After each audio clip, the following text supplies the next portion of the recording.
우리 주님의 은혜와 평강이 영과 진리로 예배하는 모든 성도님들께 넘치기를 원합니다. 명당이라는 말이 있죠. 정확하게 무슨 뜻이죠, 이게? 명당이라는 말이요? 한번 제가 사전을 찾아봤는데, 명당이라는 게 원래는 이제 중국에서 천자가, 황제가 제후들의 문안을 받던 집을 명당이라고 이야기하는데요. 천자가 앉아서 인사, 대접받는 집이라는 거죠. 그러니까 이제 좋은 집이라는 뜻이겠어요. 그리고 이게 이제 풍수지리에서는 후손에게 장차 좋은 일이 많이 생기게 된다라고 하는 무덤자리나 집터를 명당이라고 한대요. 그래서 우리가 이제 일반적으로는 풍수지리에서 말하는 좋은 터를 이야기할 때 명당이라고 하죠. 좋은 터라는 거예요. 좋은 터에 조상의 무덤자리를 잡으면 자녀들이 복을 받는다. 좋은 집터에 집을 지으면 자손이 건강하고 복을 받는다. 그런 이야기인 거죠. 그런데 무덤자리, 집터만 명당이 있는 게 아니에요. 좋은 자리가 아니라는, 그 외에도 많다라는 거죠. 그러니까 요즘에는요, 좋은 자리를 그냥 다 명당이라고 생각을 해요. 좋은 자리. 뭐, 가까이에는 우리가 이제 영화관에도요, 영화를 보기에 좋은 자리가 있어요. 가운데 중간 자리. 그런 자리 이제 소위 우리가 이제 명당이라고 그래요. 근데 카페에 가도요, 좋은 자리가 있어요. 식당에 가도 좋은 자리가 있죠. 그래서 그런 자리는요, 경쟁이 치열해요. 비어 있을 때가 별로 없고, 갔는데 괜히 그 자리가 비어 있어서 내가 앉게 되면 괜히 기분이 좋죠. 오늘 좋은 자리 찾았다 이거예요. 그런데 도서관이나 독서실에도요, 공부가 잘 되는, 집중이 잘 되는 자리가 있어요. 좋은 자리인 거죠. 근데 이게 이제 조금 더 나가면은요, 어떤 학생이 늘 앉아서 그 자리에 앉아서 공부를 해서 성적이 잘 나와서 서울대를 갔다. 이러면 그 자리가 그냥 좋은 자리가 돼요. 명당이 되는 거죠. 예전에 제가 다니던 교회에 목사님께서요, 늘 기도하러 다니던 기도원이 있었습니다. 그 기도원에 이제 산기도로 매일 늘 올라가서, 산에 올라가서 기도를 하셨는데, 늘 앉아서 기도하던 곳이 있어요. 그 목사님이 큰 교회도 짓고 이제 감독도 하고 목사로서 어떻게 보면 이제 성공한 목회를 했다고 이야기할 수 있죠. 그러자 사람들은요, 그 목사님이 늘 앉아서 기도하던 곳을요, 좋은 자리, 명당이라고 생각을 합니다. 그곳에서 기도하면 기도빨도 좋고 하나님의 응답도 받는다라는 거예요. 그래서 성도들이 그 기도원에 가면은요, 그 자리를 서로 차지하려고 쟁탈전이 벌어지곤 했습니다.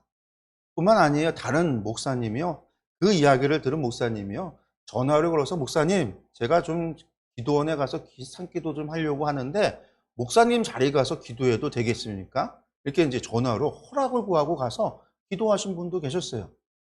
그리고 그 목사님도 나중에 아주 큰 교회 짓고 큰 목회자가 되고 했습니다.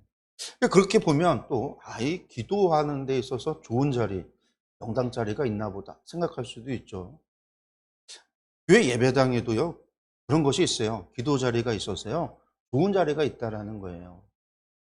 물론 목회자의 입장에서는요, 앞자리가 좋은 자리죠. 그래서 앞에 많이 앉으시면 목사는 좋지만, 성도님들은 그게 아니에요. 자신의 자리가 있고 또 어떤 자리가 좋은 자리다라고 생각하는 그런 자리들이 있어요.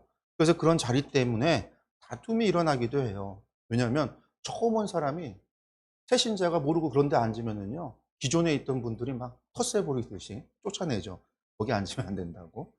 예전에 제가 새벽 예배 인도를 하고 앉아서 늘 목사님 이제 새벽 예배, 이제 제가 전도사 때인데 목사님이 새벽 예배 끝나면 앉아서 기도하는 데가 있어요.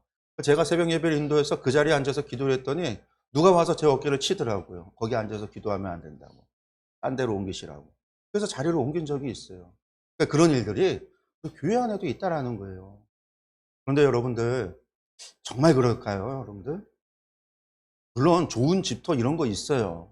습한 땅은요, 집에 환기가 안 되고 그런 땅은요, 집을 지으면 집안이 환기가 안 되고 습하고 그래서 집안에 곰팡이가 생기고 그래서 사람 몸에 질병도 생겨납니다. 도서관이나 독서실에도요, 집중이 잘 되는 자리가 있어요. 학교 교실에도요, 집중이 잘 되고 공부 잘 되는 자리가 있어요. 앞자리가 선생님만 집중하기에 좋죠. 뒤에 앉을수록 눈에 들어온 시야가 많은 것들이 담기기 때문에 당연히 집중하지 못해요. 좋지 못한 자리인 거죠. 독서실이나 도서관도 마찬가지입니다. 입구 쪽에 앉으면 시끄러워요. 사람들이 오고 가는 사람들 때문에 공부하는데 불편하죠. 카페나 식당도요, 좋은 자리가 있어요. 풍경이 좋은 자리가 있어요. 혹은 그 용도에 따라서 좋은 자리가 있다라는 거예요. 예배당에도요, 좋은 자리 있습니다. 목사님 잘 보이는 자리, 앞에 스크린이 잘 보이는 자리, 그래서 예배에만 집중할 수 있는 자리, 그런 자리가 있어요. 그런데 그런 자리가 좋다고 해서요, 자리가 복을 주고 자리가 응답을 받게 하고 그런 것은 없습니다. 사람의 생사화복을 주관하시는 분은 하나님이시지 자리가 아니에요. 땅이 아니라는 거예요. 우리가 생사화복을 하나님께서 주관하신다라고 이야기하면서 왜 자꾸 다른 것이 복을 준다라고 생각하고 행동하는 건지 이해가 되지 않습니다. 입으로는 하나님이 주신다고 하지만 실상은요, 땅이 주는 것처럼 행동한다라는 거예요. 하나님의 응답도 그래요. 좋은 자리에서 기도하면 하나님께서 응답하실까요?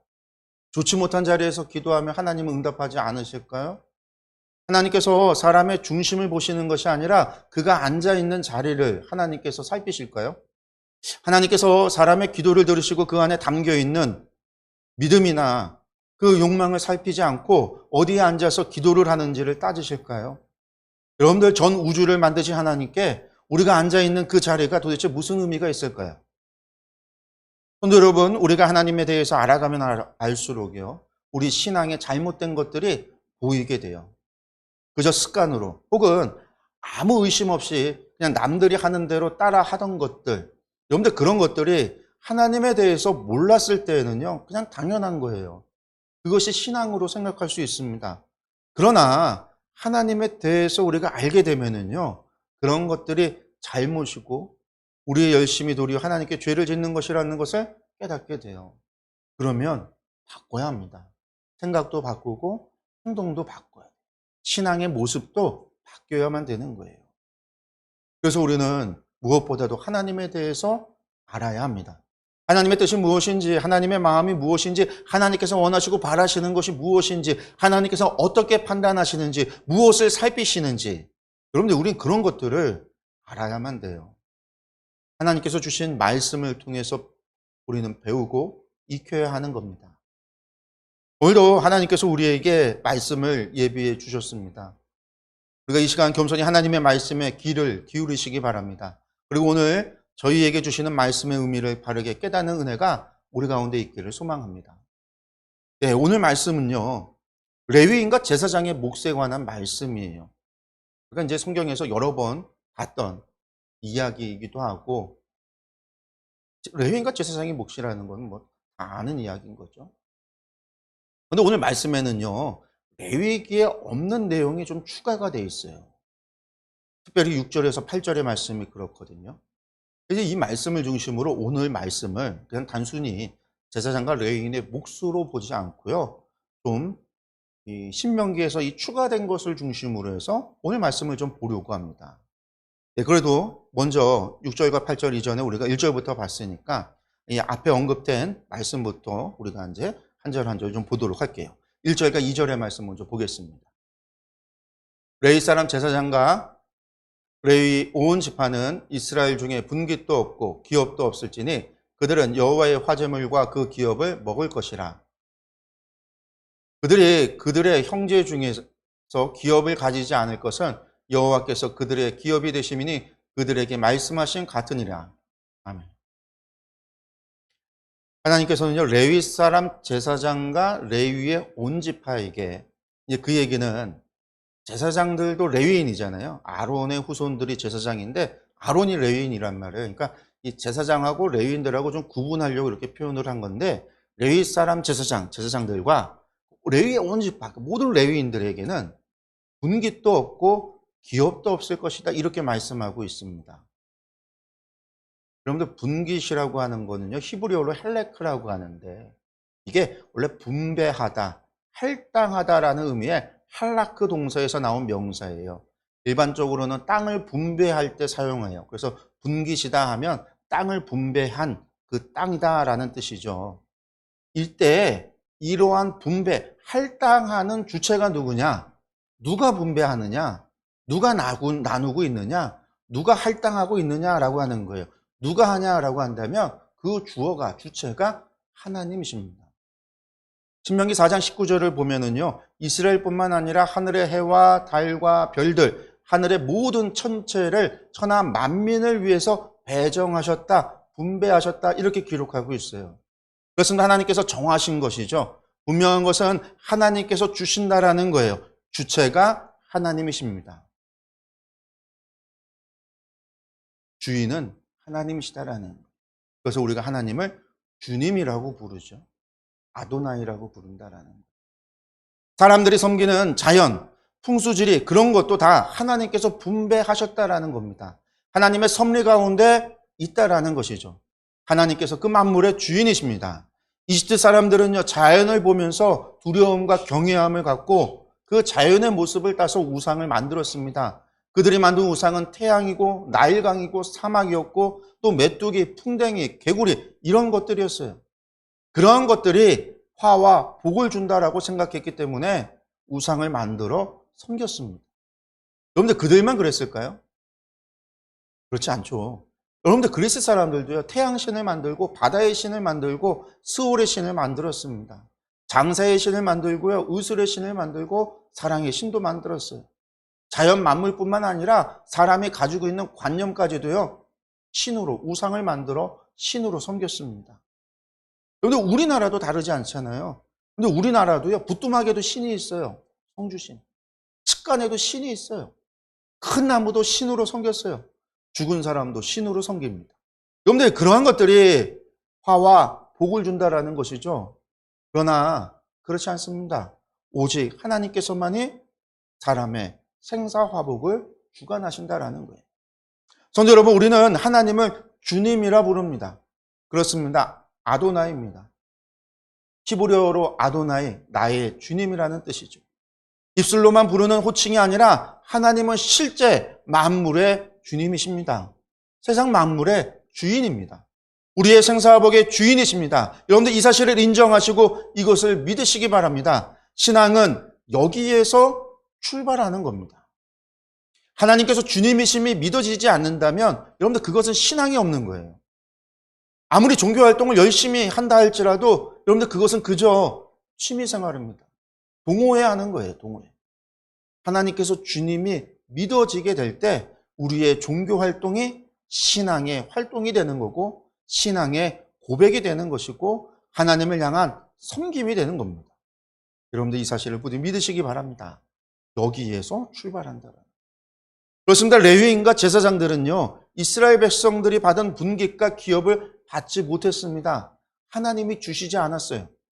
그들이 그렇게 받지 못한 이유는 하나님께서 그들을 차별하고 그들을 벌 주기 위함이 아니죠.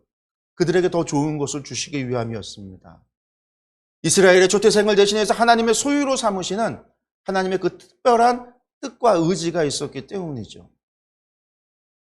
그래서 그들에게 주어진 것이 무엇이냐면 바로 여호와 하나님께서 그들의 기업이 되어 주셨다라는 거예요. 그렇습니다. 레위인들과 제사장들이 받은 기업은 땅이 아니라 여호와 하나님이십니다. 하나님이 그들의 기업이 됩니다. 그럼 하나님께서 그들의 기업이 된다라는 것은 무슨 의미일까요? 이게 3절에서 5절의 말씀입니다. 말씀 보겠습니다. 제사장이 백성에게서 받을 몫은 이러하니 곧 그 드리는 제물의 소나 양이나 그 앞다리와 두 볼과 위라 이것을 제사장에게 줄 것이요. 또 내가 처음 거둔 곡식과 포도주와 기름과 내가 처음 깎은 양털을 내가 그에게 줄 것이니 이는 내 하나님 여호와께서 내 모든 지파 중에서 그를 택하여 내시고 그와 그의 자손에게 항상 여호와의 이름으로 서서 섬기게 하셨음이니라. 아멘. 앞서 여호와께서 레위인과 제사장의 기업이라고 했죠. 3절 이하를 보면은요, 백성들이 제사장과 레위인들에게 제물의 소나 양이나 그 앞다리와 두 볼과 위나 처음 곡식과 포도주와 기름, 처음 깎은 양털을 주라 이렇게 말씀하고 있습니다. 근데 여러분들 여기서 말씀하고 있는 이것들이 무엇이죠? 여러분들 이것들은요 모두 제물들이에요. 처음 이야기하는 소나 양이나 앞다리 이거는 이제 제사에 드려지는 예물이고요. 곡식부터 시작해서 양떼까지 나오는 거는 11조 예물을 얘기하는 거죠. 이 두 가지 제물을 얘기해요. 제물로 사용됐던 것들이죠. 그래서 다시 1절 말씀을 보면 레위인과 제사장은 분깃이나 기업이 없다고 하시고 나서 여호와의 화제물과 그 기업을 먹어라 이렇게 1절에서 먼저 말씀을 하셨어요. 그렇습니다. 제사장이나 레위인들도 사람이라 먹고 살아야 하는데 무엇을 먹느냐라고 한다면 여호와의 화제와 그 기업, 곧 여호와의 기업을 먹는다라는 거예요. 여기서 화제라는 것은요, 불로 드리는 제사를 얘기해요. 그러니까 불로 드리는 제사가 뭐가 있어요? 우리 5가지, 레위기의 5가지 제사가 다 불로 드리는 제사예요. 번제, 소제, 화목제, 속제제, 속건제. 그런데 이 5가지 제사가 다 불로 드리는 화제예요. 그래서 화제라고 하면은요, 모든 제사를 다 통틀어서 말하는 겁니다. 하나님께 드리는 모든 제사를 화제라고 하는데, 또 그 화제라는 것이 태워서 하늘로 올라가는 연기에 각각의 그 예물이 담고 있는 의미를 담아서 올려드리는 거거든요. 그래서 우리가 하나님께서 제사를 받으시는 것을 어떻게 표현을 하냐면 하나님께서 제사의 그 연기를 받으신다라고 표현해요. 그래서 흠양하신다라고 하는 거죠. 하나님께서 그 태운 제사를 먹는다라는 얘기가 아니라 하나님께서 드려지는 그 연기가 하늘로 올라가면 하나님께서 그것을 흠양하셨다, 받으셨다라고 표현하는 거예요. 그러면 여기서 화제의 제물을 먹는다라고 하는 게 태운 제사 제물을 먹는 거냐? 그건 아니에요. 제물을 드릴 때 제사에는요, 하나님께 태워서 그냥 연기로 올려드려야 되는 부분이 있고, 제물에 어떤 부분은 태우지 말고 땅에 버려야 되는 것도 있고요. 어떤 부분은 버리지도 않고 태우지도 않고 남겨야 하는 부분이 있어요. 피 같은 거는요, 제단에 쏟잖아요. 버리는 거라는 거예요. 버리는 거고. 그러니까 뭐 번제 같은 경우는 가죽을 빼고 다 태워드리고, 우리가 이제 화목제나 속제제 같은 경우는 어떻게 하죠? 콩팥과 간과 기름들은 태워버리고 고기와 가죽은 내버려 두죠. 피는 버리고. 각각의 태우는 것과 버리는 것과 남겨두는 것이 다른데, 이 남겨두는 거, 여러분들 그것을 하나님께 드리는 거거든요.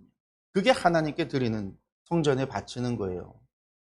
지금 그것들을 제사장들에게 레위인들의 몫으로 주셔서 그들이 그것을 먹으라고 하신 거죠.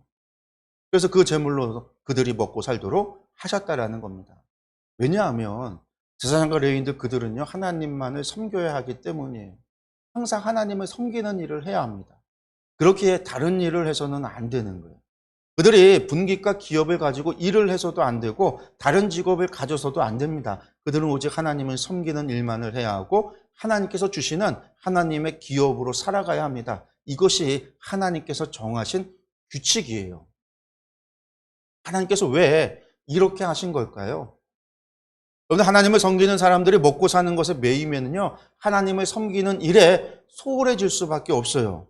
자기 양도 치고 자기 땅에서 농사도 지어야 한다면 하나님을 섬기는 일에 그만큼 소홀해질 수밖에 없습니다. 또한 사람의 욕심이라는 것이요, 자기 재산을 갖기 시작을 하면요, 그 재산을 불리는 일에 열정을 쏟을 수밖에 없어요. 그렇게 되면 레위인과 제사장들이 당연히 하나님을 섬기는 일보다 자기 재산을 불리는 일에 더 집중할 수밖에 없죠. 하나님 섬기는 일에 소홀해질 수밖에 없다라는 거예요. 하나님께서는요, 그런 일들을 원하시지 않아요. 하나님만 섬기기를 원하고 계시는 거예요. 그리고 그 섬기는 일에는 제사만 섬기는 게 아니에요. 제사로만 섬기는 게 아니에요. 제사만큼 중요한 일이 뭐냐면 백성들에게 하나님의 말씀을 가르치는 것이거든요. 여러분들, 이것이 레위인들의 일이에요. 그런 그들이, 레위인들이 하나님의 말씀을 가지고 백성들에게 가르쳐야 하는데, 이 가르치는 일이 소홀하게 된다면 결국은 이것이 어떻게 될까요? 백성들이 하나님을 잘 알지 못하고 하나님을 떠나서 범죄하는 일을, 그런 결과를 낳게 된다라는 거예요. 또 반면에 레위인과 제사장들이 하나님의 기업으로만 먹고 살아야 하기 때문에, 여러분들, 백성들이 제사를 잘 드리지 않는다면 결국은 어떤 일이 벌어질까요? 이들이 먹고 살 길이 없어서 결국은 성전을 버리고 떠날 수 있다라는 거죠. 실제로 그런 일이 벌어져요. 포로 후기에. 우리가 잘 아는 에스라 느헤미야 시대, 특별히 느헤미야 말기가 가면은요, 그런 일들이 벌어져요. 백성들이 제사를 소홀히 하고 11조를 내지 않아요. 그러자 제사장과 레위인들이 먹고 살 수가 없잖아요. 그러니까 이 사람들이 성전을 떠나서 일을 하기 시작을 합니다. 그리고 그 결과는 무슨 일이 벌어지냐면요. 이방인이 성전을 차지하고 앉아 있어요. 성전이 타락. 백성들의 예배가 타락해. 백성과 레위인 제사장들 사이에는요. 이러한 순환이 있어요. 이때 선순환이 된다면 좋은 영향력을 끼칠 수 있던 그런 선순환이 된다면 여러분들 그것은 하나님께서 원하고 바라시는 하나님 나라의 모습입니다. 레위인과 제사장들이 하나님을 잘 섬기고 백성들에게 하나님 말씀을 잘 전해서 백성들은 하나님을 경외하게 되고 하나님을 섬김에 있어서 최선을 다하게 될 것이고 그렇게 된다면 또한 제사장과 레위인들은요 먹고 살 걱정을 할 필요가 없는 거죠. 그러나 이것이 반대로 악순환이 된다면 결국은 하나님의 무서운 심판이 기다릴 뿐이라는 거예요. 성도 여러분, 이러한 일은요, 성경 속에 이스라엘에서만 일어나는 일이 아닙니다. 오늘날 교회가 건강해지기 위해서는요, 목회자와 성도들 사이에 선순환이 일어나야 합니다. 결국은 자신의 자리에서 맡겨진 사명을 잘 감당하는 거예요. 그러한 선순환이 건강한 교회를 만듭니다. 그러나 악순환이 일어나는 교회는요, 결국은 병들고 나아가 망하게 될 겁니다. 성도 여러분, 이러한 선순환이 일어나기 위해서 필요한 것이 무엇이 있을까요? 바로 하나님께서 주신, 하나님께서 주님이시다라고 하는, 하나님이 주인 되는 그러한 신앙이 있어야 합니다. 하나님께서 나의 주님이시다라는 거죠. 재물이 되었건 복이 되었건 그 모든 것이 하나님께서 주신 것이라는 사실과 하나님께서 주인이라고 하는 신앙이 있을 때 선순환이 일어날 수 있어요. 레위인과 제사장은 하나님을 믿고 하나님의 기업만으로 살아갈 수 있는 것이고 백성들은 모든 것이 하나님의 것임을 인정할 때 예물을 드림에 있어서 아까워하거나 안타까워하지 않을 수 있습니다.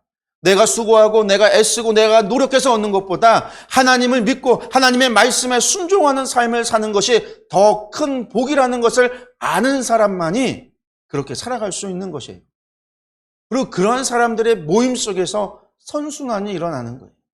그러한 성도들과 목회자가 모인 교회가 건강한 교회입니다. 성도 여러분, 우리 교회가 그러한 건강한 교회가 되기를 원합니다. 먼저는 저도요, 제가 앉은 자리에서, 제가 서 있는 이 자리에서 내가 최선을 다해서 하나님의 말씀을 전하는 일과 하나님을 예배하고 성도님들을 섬기는 일에 최선을 다하는 이를 통해서 하나님이 저를 통해서 우리 교회 성도님들에게 하나님의 말씀이 전해지고 하나님의 복이 전해지는 그러한 온전한 통로가 되는 것이 저에게 있어서는 가장 중요한 저의 사명이죠. 성도님들은 또한 하나님을 섬김에 있어서 배운 말씀에 순종하고 그 말씀대로 살아가고 그 말씀 가운데 하나님과 동행할 때에 하나님께서 기뻐하시죠. 이를 통해서 하나님이 부어주시는 복이 또한 우리 삶의 자리에서 또한 우리 교회 가운데서 일어날 때 더 큰 하나님의 복으로서 우리 교회가 더욱 건강해지고 풍성해질 수 있다는 믿음이 있습니다. 그런데 이러한 소망이 우리 가운데 있기를 원하고 또한 그러한 건강한 교회가 되기를 위하여 함께 기도하기를 간절히 소원합니다. 마지막 6절에서 8절은 레위인이 자신이 섬기는 성읍을 떠나서 중앙 성소로 가기를 원하는 경우에 해당하는 규례예요. 앞에 말씀하고 이어지는 것 같지 않지만 제사장과 레위인의 몫에 대해서 이야기하다가 갑자기 이 이야기가 좀 생뚱맞을 것 같지만 연관이 있기 때문에 같이 묶여 있는 거죠.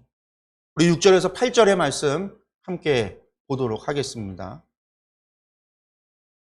이스라엘 온 땅 어떤 성읍에든지 거주하는 레위인이 간절한 소원이 있어 그가 사는 곳을 떠날지라도 여호와께서 택하신 곳에 이르면 여호와 앞에 선 그의 모든 형제의 레위인과 같이 그의 하나님 여호와의 이름으로 섬길 수 있나니 그 사람의 몫은 그들과 같을 것이요 그가 조상의 것을 판 것은 별도의 소유이니라. 아멘.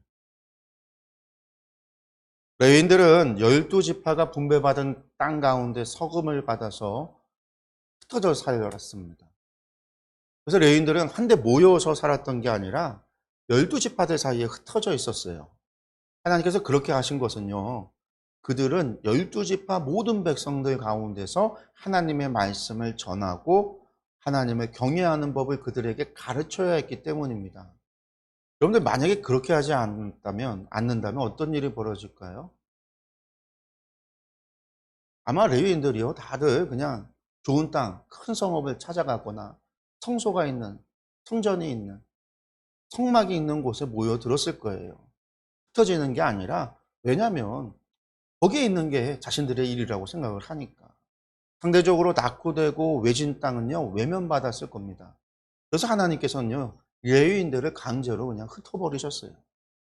그러다 보니까 성소가 있는 지역에 정착한 레위인들이 있는가 하면 아주 외진 곳에 정착한 레위인들도 있었습니다. 이렇게 나누고 보면은요, 누구는 좋은 곳에 살고 누구는 시골에 사는 일이 벌어질 수 있는 거죠. 이것이 또 다르게 보면 특권이 될 수도 있어요. 그러나 하나님께서는요, 그렇게 하지 않았습니다. 6절 말씀을 보면은요, 이스라엘 온 땅 어떤 성읍에든지 거주하는 레위인이라고 했는데요. 하나님께서 그렇게 흩으신 것인데, 만약에 하나님께서 성소에만 계시고요, 성소에서만 레위인들의 섬김을 받고요, 성소에서만 사람들을 만나 주신다라고 한다면요, 온 땅에 흩어진 레위인들은 당연히 그러한 하나님을 향한 섬김과 하나님과의 교제와 단절이 일어날 수밖에 없죠. 그렇잖아요. 성소에서만 그러면 나는 저 시골에 있는데 나는 여기 살면서 다시 하나님 못 만나나? 그런 생각이 들 수 있잖아요. 그러나 이것이 의미하는 바는 그런 게 아니에요. 왜 하나님께서 그렇게 흩으셨을까? 그렇게 왜 흩어 놓으셨는가? 그건요, 하나님께서 이스라엘 온 땅에 함께 계시다라는 거예요. 그 온 땅에 하나님께서 거기에 계시다라는 얘기예요. 그러니 성소만 찾고 대도시만 찾고 명당 찾고 좋은 땅 찾고 할 필요가 없다라는 이야기죠. 그렇습니다. 성도 여러분, 하나님께서는요, 무소부재하십니다. 있지 않은 곳이 없어요. 어디에나 계십니다. 어디에서건 하나님을 섬기는 자들과 하나님께서는 함께 하십니다. 또한 그 어디에서나 하나님의 백성을 하나님께서는 인도하십니다. 어떠한 신령한 기도의 자리가 있어 그곳에서만 하나님께서 만나주시는 것이 아닙니다. 거룩한 땅이 있어서 그 땅에서 드려지는 예배에만 하나님께서 임재하시는 것이 아니에요. 예루살렘은 거룩한 땅이다? 여러분, 그렇지 않습니다. 여러분들 예루살렘이나 이 충주나 다르지 않아요. 저 시온산이나 여기 갱곡의 이 산이나 이 언덕이나 다르지 않아요. 거룩한 땅, 거룩하지 못한 땅, 성도 여러분, 그러한 땅은 없어요.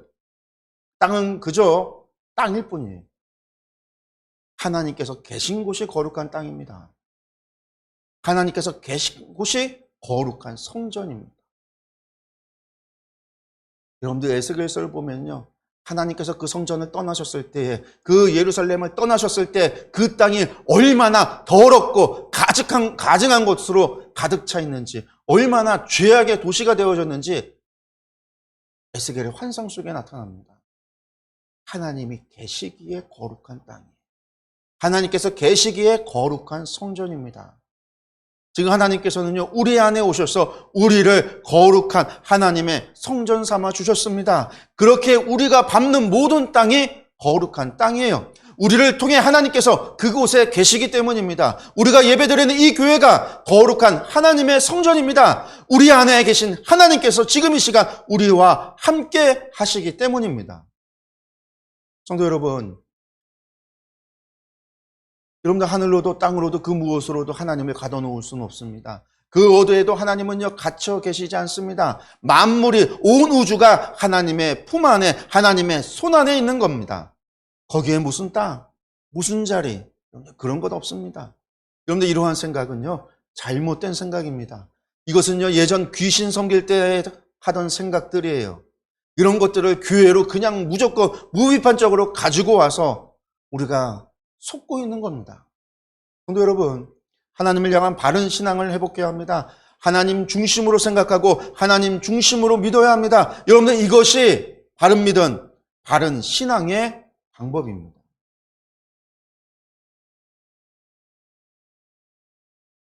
말씀을 다시 돌아가서 보면은요, 레위인들이 흩어져 삽니다. 그런데 그렇잖아요. 거기 하나님 계시다 해도 사람들 가운데는요, 그래도 내가 성전에서 한번 인생 살다가 어느 기간이라도, 얼마라도 하나님의 성제에서 하나님을 섬기는 일을 해보고 싶다라는 생각이 들 수 있죠. 그런 하나님을 섬기고 싶은 열망이 있을 수 있다라는 거예요. 여러분들, 이것은요, 잘못된 것이 아닙니다. 그 땅이 거룩하지 못해서 거기 하나님 안 계셔서가 아니라 사람이라고 한다면요, 그런 생각이 갈 수 있다라는 거예요. 그때 하나님 무엇이라고 말씀하냐면요. 그들이 성전에서 하나님을 섬기는 일을, 그들이 성막에 와서 하나님을 섬기는 일을 막지 말라고 말씀하고 있어요. 성도 여러분, 성전에서 하나님을 섬기는 일은요, 결코 특권이 아니에요. 하나님의 은혜지만 특권은 아니에요. 이것을 잘못된 특권의식을 갖게 되면은요, 이것이 마치 자신이 남들보다 뛰어났냐, 남들보다 내가 나아서 그런 것이냐, 잘못된 교만의 죄를 빠질 수 있다라는 거죠. 성전을 섬기는 일이 특권이 되어버려서는 안 됩니다. 하나님은요, 그러한 것을 원치 않으세요. 그래서 하나님께서는요, 예루살렘이나 저 갈릴리 산 골짜기나 차이가 없고 어디에서건 그들과 만나주신다라고 이야기하는 거죠. 그러나 성전을 두셨을 때 성전은요, 이스라엘의 신앙의 중심이 됩니다. 그렇게 성전에서 하나님을 섬기고 싶어하는 열망이 생길 수 있다라는 거. 여러분, 하나님 이것을 부정하는 게 아니에요. 그래서 하나님께서 지금 그것을 금하지 말라고 말씀하고 있습니다. 그렇습니다. 레위인들은 누구나 어디에 살든 하나님을 섬기고 싶은 열망이 있다면 하나님을 섬길 수 있습니다. 성전으로, 성막으로 가서 섬길 수 있습니다. 그런데 여러분들, 여러분, 레위인들만 그럴까요? 레위인들만 그랬을까요? 아니에요. 여러분들, 일반 백성들도요, 그런 생각 들 수 있잖아요. 아, 왜 레위인들만 하나님을 섬겨? 나도 하나님 섬기는 일에 참여하고 싶은데, 나도 내 평생을 하나님 섬기면서 살아가고 싶은데, 그런 생각 들 수 있어요.